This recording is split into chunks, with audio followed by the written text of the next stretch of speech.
ஒரு கல்லூரியுடைய முதல்வர் என்ற அடிப்படையிலே உளமாற பாராட்டுகின்றேன்.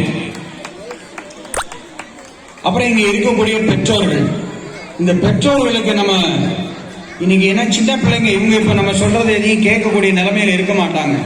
ஆனா பெற்றோர்களை நீங்கள் இருக்கிறீங்க, உங்களுக்கு தான் ஒரு சில விஷயங்கள் சொல்லணும்னு நினைக்கிறேன். ஒவ்வொரு பையனுக்கும் ஒவ்வொரு பொண்ணுக்கும் ஒரு தனித்திறமை இருக்கும்.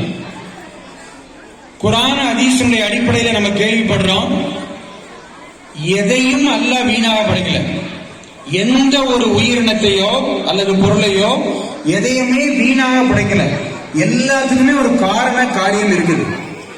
அப்படி இருக்கும்போது உலகத்துல எத்தனை ஆயிரக்கணக்கான உயிரினங்கள் படைப்புகள் இருந்தாலும் அது எல்லாவற்றிலும் விட சிறப்பான படைப்பாக இறைவன் எதை சொல்றான்னு சொன்னா இந்த மனித படைப்பு தான் சொல்றான். இந்த மனிதர்களைத்தான் இறைவன் சிறப்பாக படைப்பாக படைத்திருக்கின்றான்.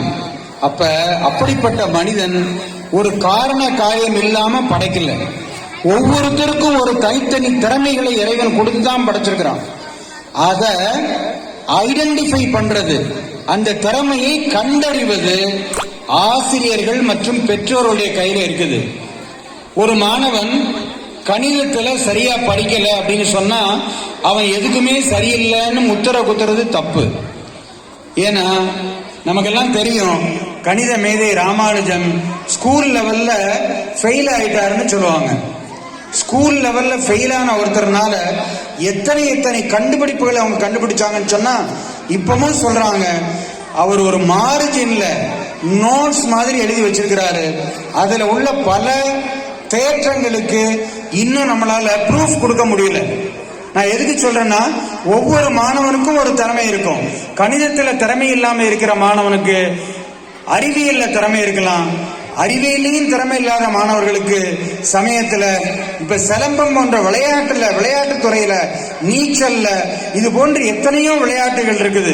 நல்லா ஓடக்கூடியவனாக இருப்பாங்க. பிசிக்கல் கண்டிஷன் அவனுக்கு நல்லா இருக்கும்.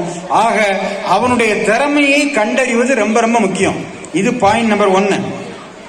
ரெண்டாவது, நம்ம எல்லாமே என்ன பார்க்கிறோம் அப்படின்னு சொன்னா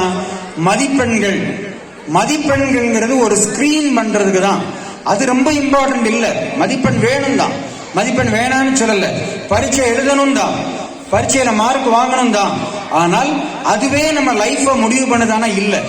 இன்னைக்கு பேப்பர்ல பார்த்தா சின்ன பிள்ளைங்க 8th standard, 5th standard, 9th standard, 12th standard படிக்கிற சின்ன பிள்ளைகள் கூட வாழ்க்கையில சின்ன தோல்விகளை தாங்க முடியாமல் முடிவுக்கு வருகின்றார்கள்.